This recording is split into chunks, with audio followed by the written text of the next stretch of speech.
Group 4 எக்ஸாமுக்கும் group 1 எக்ஸாமுக்கும் என்ன different? Maximum 10 லட்சம் பேர் ஒரு 16 லட்சம் பேர் அப்ளை பண்ணுவாங்க. ஆனா நமக்கு வேணும் அப்படின்னா நம்ம தான் போராடணும்.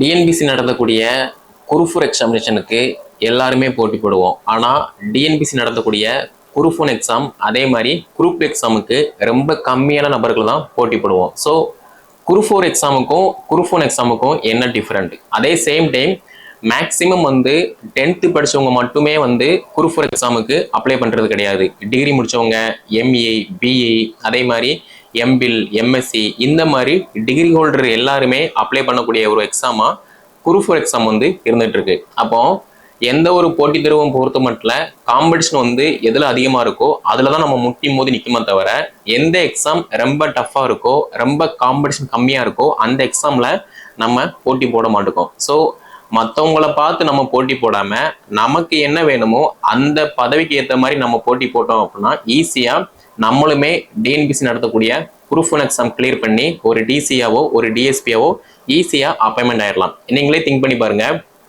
டிஎன்பிசி குரூப் 4 எக்ஸாமை பொறுத்த மட்டும் 10 லட்சம் பேர், மேக்ஸிமம் 10 லட்சம் பேர் ஒரு 16 லட்சம் பேர் அப்ளை பண்ணுவாங்க. ஆனா டிஎன்பிசி குரூப் 1 எக்ஸாம் அதை நீங்க எடுத்து பாத்தீங்க அப்படின்னா மேக்ஸிமம் ஒரு 2 லட்சம் பேர் இல்லைன்னா 1 லட்சம் பேர் இந்த ரேஞ்சுக்குள்ளதான் அப்ளை பண்றதே இருப்பாங்க. அதுலயுமே யாரு ப்ராப்பரா படிக்காங்களோ அவங்க மட்டும்தான் போஸ்டிங் வரைக்குமே போறாங்க, சக்சஸ்ஃபுல்லா போஸ்டிங்ல அமருதாங்க. ஸோ இந்த வீடியோ பார்த்துட்டு இருக்க நீங்க, சார் நான் ஒரு டிகிரி ஹோல்டரு, நான் இப்போ வரைக்குமே டிஎன்பிசி குரூப் 1 எக்ஸாம் அப்ளை பண்ணவே இல்லை, என்ன பேட்டர்ன் கூட தெரியாது. அதே மாதிரி மற்றவங்க சொல்ற விஷயம் என்ன அப்படின்னா டிஎன்பிசி குரூப் 1 எக்ஸாம் ரொம்ப கஷ்டமா இருக்கும், அது நிறைய மணி இருந்தாதான் படிக்க முடியும், நல்லா படிக்கணும் அப்படிங்கிற மாதிரி சொல்றாங்க. அப்படிங்கிற மாதிரி நீங்க சொல்றீங்க அப்படின்னா நீங்க தான் மைனஸ்.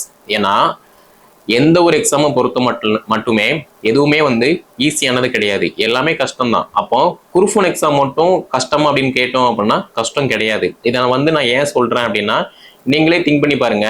நம்ம 10 லட்சம் பேரோட போட்டி போட போறோமா இல்லைன்னா 1 லட்சம் 2 லட்சம் போட்டி போட போறோமா? இதுதான் இங்க ஒரு கொஸ்டின் மார்க். அப்ப இந்த வீடியோ பார்த்துட்டு இருக்க நீங்க, உங்களுடைய கனவு நம்மளும் ஒரு கலெக்டரேட் ஆபீஸ்ல டிசியா இருக்கணும், அப்படி இல்லை அப்படின்னா ஒரு எஸ்பி ஆபீஸ்ல டிஎஸ்பியா இருக்கணும் அப்படிங்கிற மாதிரி ட்ரீமோட இருக்கிற பட்சத்துல ஈஸியா நீங்க அந்த எக்ஸாம் பேட்டர்ன் என்ன, ப்ரீவியஸ் எக்ஸாம்ல அந்த கொஸ்டின் பேப்பரை எப்படி செட் பண்ணியிருக்காங்க, மெயின்ஸுக்கு நம்ம எப்படி ப்ரிப்பரேஷன் பண்ணணும், இன்டர்வியூக்கு நம்ம எப்படி ரெடி ஆகணும் அப்படிங்கிற மாதிரி நீங்க ஸ்டெப் பை ஸ்டெப்பா லேர்ன் பண்ற பட்சத்துல ஈஸியா டிஎன்பிசி குரூப் 1 எக்ஸாம் கிளியர் பண்ணிடலாம். ஆனா நம்ம என்ன பண்றோம், சிலபஸை பார்க்கறது கிடையாது, ப்ரீவியஸ் கொஸ்டினை பார்க்கறது கிடையாது, ஃபர்ஸ்ட் ப்ராக்டிஸே பண்றது கிடையாது. அந்த எக்ஸாம் ரொம்ப கஷ்டம் அப்படிங்கிற மாதிரி நமக்குள்ளேயே நம்ம திங்க் பண்ணிட்டு அதை ஓரங்கட்டி வச்சிருவோம். அது அப்படி பண்ணணும் அப்படின்னா நம்ம நினைக்கிற எல்லா விஷயமுமே கஷ்டம் மட்டும்தான். நீங்க திங்க் பண்ணி பாருங்க, டிஎன்பிசி குரூப் 4 எக்ஸாம் மட்டும் ஈஸியா கஷ்டமா? நீங்க சிலபஸ், ப்ரீவியஸ் கொஸ்டின்ஸ் ப்ராக்டிஸ் பண்றீங்க, அதனால அது ஈஸி. நீங்க எதுவுமே பண்ணல, யாரோ ஒருத்தர் நான் 5 வருஷமா படிச்சுட்டு இருக்கேன், 10 வருஷமா படிச்சுட்டு இருக்கேன், என்னால பாஸ் பண்ண முடியல, நீ மட்டும் எப்படி பாஸ் பண்ணுவ அப்படிங்கிற மாதிரி அட்டன் பண்ணாதவன் சொல்லிட்டான் அப்படின்னா நம்ம என்ன பண்ணுவோம், அது கஷ்டம் போல, அப்ப நம்மளும் ப்ரிப்பரேஷன் பண்ணக்கூடாது அப்படிங்கிற மாதிரி ஒரு மைண்ட் செட்டு நமக்குள்ளேயே வரும். ஸோ இந்த மாதிரி இல்லாம நம்மளுடைய கனவு ஒரு டிசி அப்படின்னா நம்ம தான் தேடி போகணும். நம்மளுடைய கனவு ஒரு டிஎஸ்பி அப்படின்னா அதுக்குமே நம்ம தான் ஸ்டெப் எடுக்கணுமே தவிர யாருமே இந்த அம்மா இதை நீ வச்சுக்கோமா அப்படிங்கிற மாதிரி தூக்கிலாம் தர மாட்டாங்க. ஸோ நமக்கு வேணும் அப்படின்னா நம்ம தான் போராடணும், நம்ம தான் அந்த களத்துல இறங்கி சரியான ப்ராக்டிஸ் எடுத்தா மட்டும்தான் ஈஸியா அடுத்தடுத்து சக்சஸ்ஃபுல்லா நோக்கி நம்ம பயணிக்க முடியும். ஓகேவா?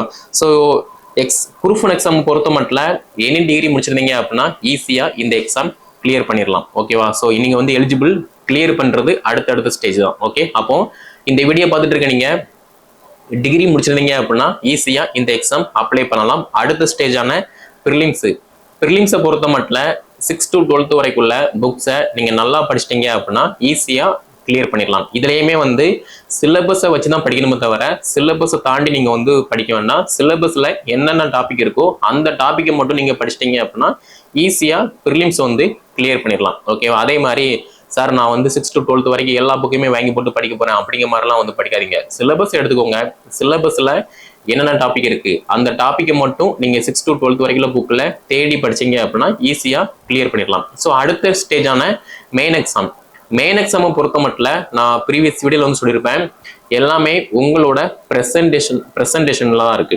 ஓகேவா? இப்போ காந்தியடிகள் பத்தி எழுதுக, அம்பேத்கரை பத்தி எழுதுக, தமிழ்நாட்டை பத்தி எழுதுக, இல்லைன்னா உங்களுடைய மாவட்டத்தை பத்தி எழுதுக அப்படிங்கிற மாதிரி கேட்டாங்க அப்படின்னா நறுக்குன்னு ஷார்ட் அண்ட் ஸ்வீட்டா ஒரு அதுக்கு எத்தனை அந்த கொஸ்டின் வந்து எத்தனை மார்க்கோ அதுக்கு தகுந்த மாதிரி நீங்க பாயிண்ட் ப்ரெசன்டேஷன் பண்றீங்க அப்படின்னா ஈஸியா மார்க் வந்து ஸ்கோர் பண்ணிடலாம். ஓகேவா?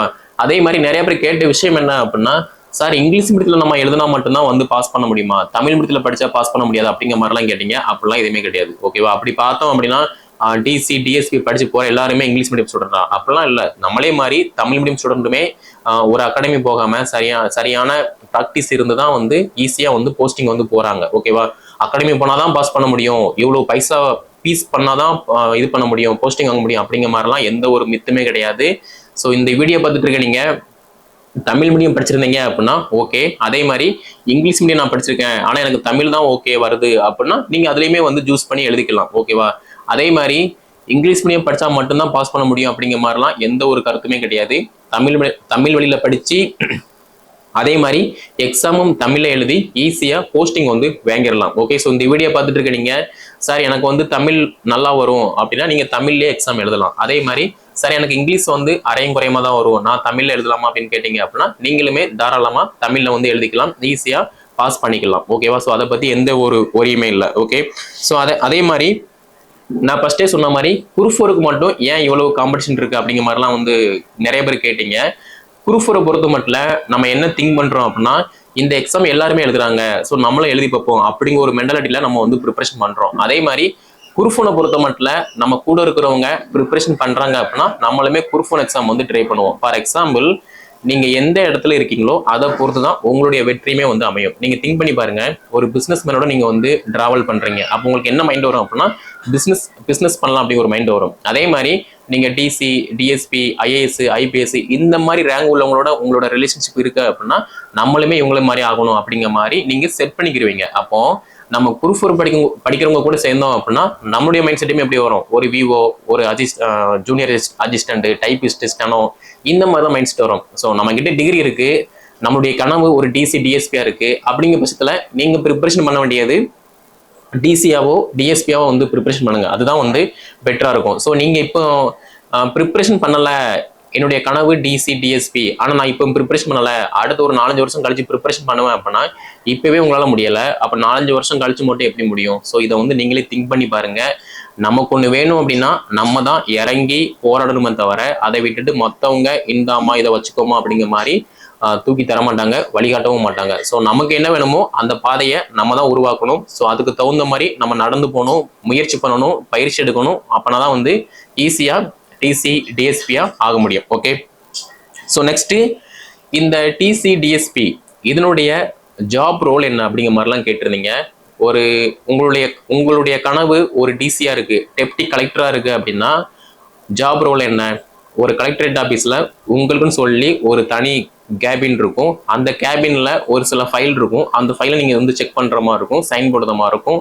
உங்களுக்கு கீழே குரூப் 2, குரூப் டிஏ, குரூப் 4 இன்னும் அடிஷ்னலா நிறைய டிபார்ட்மெண்ட் இருக்கு. ஸோ இது எல்லாத்துக்குமே நீங்க தான் வந்து இன்சார்ஜா இருக்கிற மாதிரி இருக்கும், ஹெட்டா இருக்கிற மாதிரி இருக்கும். இது வந்து உங்களுடைய ஜாப் ரோல். ஓகே, அதே மாதிரி நீங்க டிஎஸ்பியா போக போறீங்க அப்படின்னா உங்களுடைய ஜாப் ரோல் என்ன, ஒரு மாவட்டம் இருக்கு, அங்க நிறைய தாலுக்கு இருக்கு அப்படின்னா ஒரு தாலுக்குல நீங்க தாலுக்குன்னு சொல்ல முடியாது, ஒரு சர்க்குலர் மாதிரி இருக்கும். ஓகேவா?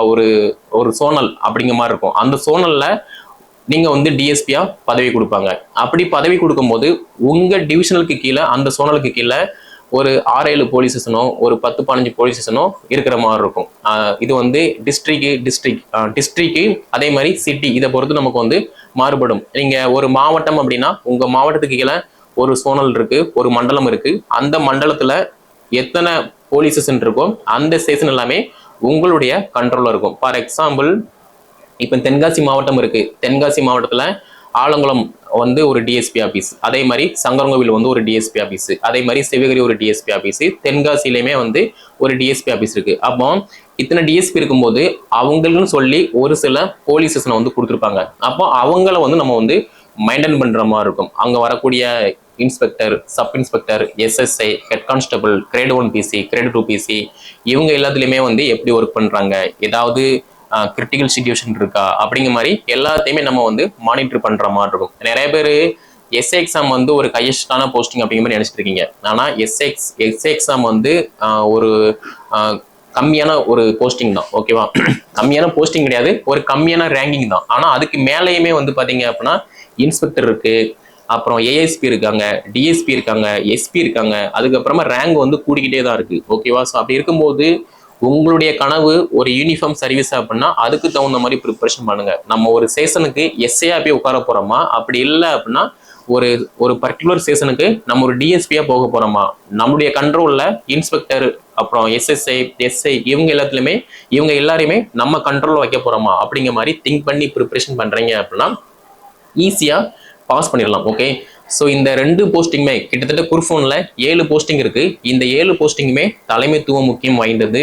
ஸோ ஒரு லீடர்ஷிப் வந்து எப்படி இருக்கணுமோ அதுக்கு தகுந்த மாதிரி உங்களை நீங்க மாத்திக்கோங்க. அதை விட்டுட்டு என் ஃப்ரெண்டு பண்றான் அதனால நான் வந்து குர்ஃபோர் அப்ளை பண்றேன், என் ஃப்ரெண்டு பிசி எக்ஸாம் படிக்கேன் அதனால நானும் படிக்கேன், என் ஃப்ரெண்டு எஸ்ஏ எக்ஸாம் படிக்கேன் அதனால நானும் எஸ்ஏ எக்ஸாம் படிக்கேன் அப்படிங்கிற மாதிரி இல்லாம என்னுடைய கனவு நான் டிசி, என்னுடைய கனவு டிஎஸ்பி, அப்போ அதுக்கு தகுந்த மாதிரி ப்ரிப்பரேஷன் பண்ணினீங்க அப்படின்னா ஈஸியா பாஸ் பண்ணிட்டு போயிடலாம். இப்போ நீங்க திங்க் பண்ணி பாருங்க, உங்க ஃப்ரெண்டு எஸ்ஏ எக்ஸாம் படிக்காரு, நீங்க வந்து டிஎஸ்பி எக்ஸாம் இல்லாம டிசியோ படிக்கீங்க, குரூஃபன் எக்ஸாம் படிக்கீங்க.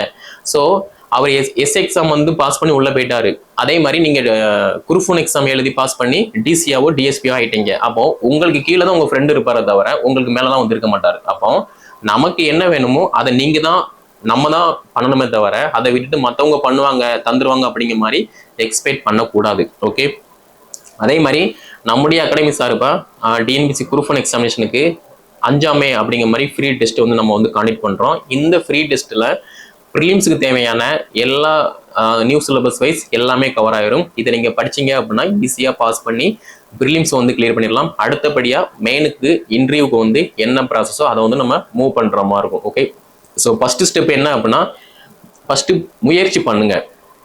ரெண்டாவது, எடுத்த உடனேலாம் வந்து யாருக்குமே வந்து வராது. அப்ப என்ன பண்ணணும், ப்ராக்டிஸ் பண்ணணும், பயிற்சி எடுக்கணும். அப்படி எடுத்தா மட்டும்தான் அடுத்து என்ன பண்ணணும், என்ன மிஸ்டேக் பண்றோம், அந்த மிஸ்டேக்கை எப்படி சரி பண்ணணும் அப்படிங்கிற மாதிரி நம்ம வந்து கரெக்ஷன் பண்ண முடியும். ஓகே, அடுத்து விட்டுறக்கூடாது. நம்ம என்ன பண்ணுவோம் அப்படின்னா ஒரு எக்ஸாம் ப்ரிப்பரேஷன் பண்ணுவோம், ஒரு 4-5 அட்டெம்ப்ட் கொடுப்போம், அதுக்கப்புறமா வந்து இது எனக்கு வரல ரொம்ப கஷ்டமா இருக்கு அப்படிங்கிற மாதிரி விட்டுருவோம். அப்போ மற்றவங்க என்ன பண்றாங்க, எப்போதுமே வந்து வெற்றியாளர்கள் ஒரு விஷயம் பண்றாங்க அப்படின்னா அதுல மைனஸ் இருக்கதான் செய்யும், ஃபெயிலியர் வந்து இருக்கதான் செய்யும். அதை எல்லாத்தையுமே நம்ம கரெக்ஷன் பண்ணி அந்த ஃபெயிலியரை நம்ம மறுபடி மோட்டிவேட் பண்ணி ஈஸியா அடுத்த ஸ்டெப் எடுத்து வைக்கணுமே தவிர அதை விட்டுட்டு எனக்கு வரவே செய்யாது, எனக்கு ரொம்ப கஷ்டமா இருக்கு அப்படின்னா நம்ம பண்ணாத விஷயத்த மற்றவங்க ஈஸியா பண்ணிட்டு பாஸ் பண்ணிட்டு போயிட்டே இருப்பாங்க. ஸோ இந்த வீடியோ பார்த்துட்டு இருக்க நீங்க நம்பிக்கையோட ஃபர்ஸ்ட் படிங்க, அதுக்கப்புறமா எதுவுமே வந்து யாருக்குமே வராது, ப்ராக்டிஸ் பண்ணுங்க. ப்ராக்டிஸ் பண்ணீங்க அப்படின்னா ஈஸியா எல்லாமே வந்து சேரும். அதே மாதிரி மற்றவங்க சொன்னதுக்காக நீங்க எஸ்ஏ எக்ஸாமோ அண்ட் குரூப் 4 எக்ஸாமோ வந்து ப்ரிப்பரேஷன் பண்ணாதீங்க. உங்களுக்கு என்ன ரேங்க் வேணுமோ அதை நீங்க ஃபர்ஸ்ட் ஜூஸ் பண்ணுங்க. டிசி வேணுமா, டிஎஸ்பி வேணுமா, நிறைய போஸ்டிங் இருக்கு, அதை நீங்க ஃபர்ஸ்ட் ஜூஸ் பண்ணுங்க. அதை விட்டுட்டு அவங்க போற வழியில நானும் போறேன் அப்படிங்கிற மாதிரி போனீங்க அப்படின்னா அப்போ அவங்களுக்கும் நம்மளுக்கும் என்ன டிஃபரெண்ட் இருக்கு. ஸோ இதை வந்து திங்க் பண்ணுங்க. ஸோ கீழே டிஸ்கிரிப்ஷனில் நான் 5 மே ஃப்ரீ டெஸ்ட்டுக்கான வாட்ஸ்அப் லிங்க் கொடுத்துருப்பேன், அதை கிளிக் பண்ணி ஜாயின் பண்ணிக்கோங்க. அதே மாதிரி டெலிகிராம் லிங்க்மே கொடுத்துருக்கேன், அதேமே கிளிக் ஜாயின் பண்ணிட்டீங்க அப்படின்னா ஈஸியாக அடுத்து என்ன பண்ணணும் என்ன பண்ணக்கூடாது அப்படிங்கிற மாதிரி டெய்லியுமே நான் வந்து மோட்டிவேஷன் பண்ணுவேன் அண்ட் படிக்கிறதையுமே நான் வந்து கைடன்ஸ் கொடுப்பேன். அதை நீங்கள் ஃபாலோ பண்ணி ஈஸியாக படித்து பயன்பெற்றுக்கொள்ளலாம். ஓகேவா? ஸோ இந்த வீடியோ தொகுப்பை டிஎன்பிசி குரூப் 1 எக்ஸாம் ப்ரிப்பரேஷன் பண்ணக்கூடிய மாணவர்கள் எதுவுமே ஷேர் பண்ணுங்க, அவங்களும் வந்து படித்து பயன்பெறட்டும். இது வரைக்குமே நான் குரூப் 1 எக்ஸாம் அட்டன் பண்ணவே இல்லை, எனக்கு தெரியவே செய்யாது, ரொம்ப கஷ்டம் அப்படிங்கிற மாதிரி இருக்கக்கூடிய ஸ்டூடெண்ட்டுக்குமே ஷேர் பண்ணுங்க, அவங்களும் வந்து படித்து பயன்பெறட்டும். ஸோ நம்முடைய சேனல் நீங்கள் சப்ஸ்கிரைப் பண்ணல அப்படின்னா சப்ஸ்கிரைப் பண்ணிக்கோங்க. அப்போ தான் லேட்டஸ்ட்டாக போடுற எல்லா வீடியோவுமே உங்களுக்கு அப்டேட்டாக கிடைக்கும். ஸோ நன்றி, வணக்கம்.